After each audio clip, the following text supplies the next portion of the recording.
പിന്നെ കോളേജ് പിള്ളേർ അധികം അവിടെ ഉള്ളേരിയയിലാണ് മാത്രം. പിള്ളേർക്കായിട്ട്. നിങ്ങള് കോളേജിലുള്ളവരൊക്കെ ഇങ്ങോട്ട് വരിക? എന്തൊക്കെയാണ് ബിരിയാണി? ചിക്കനോ? ചിക്കൻ, പിന്നെ പൊരിച്ചിട്ടുള്ള ചിക്കനാവും അല്ലേ? പൊരിച്ചിട്ടുള്ള ചിക്കൻ.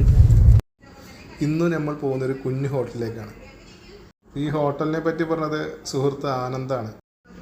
ഈ ഹോട്ടലുള്ളത് ഒറ്റപ്പാലം, പാലപ്പുറം, NSS, ലക്ഷ്മിനാരായണ എന്നീ കോളേജുകൾക്ക് പിറകു വശത്തായിട്ടാണ്.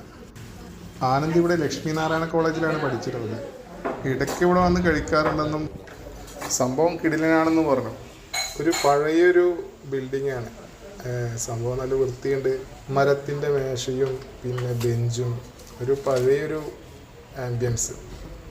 അങ്ങനെ എല്ലാം ഉണ്ട്. ഞങ്ങൾ ഓർഡർ ചെയ്തതൊരു ബിരിയാണിയാണ്. ചിക്കൻ ബിരിയാണിയുണ്ട്, ബീഫ് ബിരിയാണിയുണ്ട്.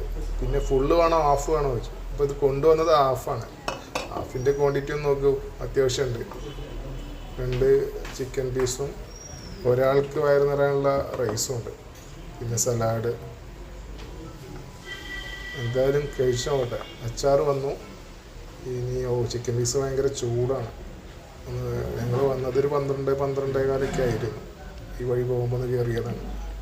ചൂട് കാരണം ഒന്ന് കഴിച്ചു നോക്കാൻ പറ്റുന്നില്ല. അച്ചാർ ടേസ്റ്റ് ചെയ്ത് നോക്കി. ഇതാണ് ആനന്ദ്. ഇവിടെ ബിരിയാണിക്ക് വരുന്നത് ഹാഫിന് 70 രൂപയും ഫുള്ളിന് 110 രൂപയാണ്.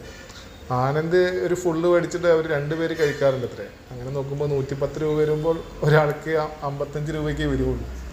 അങ്ങനെ മേടിക്കുന്നത് ഇവിടെ കോളേജ് പിള്ളേർക്ക് വളരെ ഉപകാരമാണ്. കുറച്ച് പിള്ളേരൊന്ന് പൊറാട്ടയും ഗ്രേവിയൊക്കെ കഴിക്കുന്നുണ്ട്.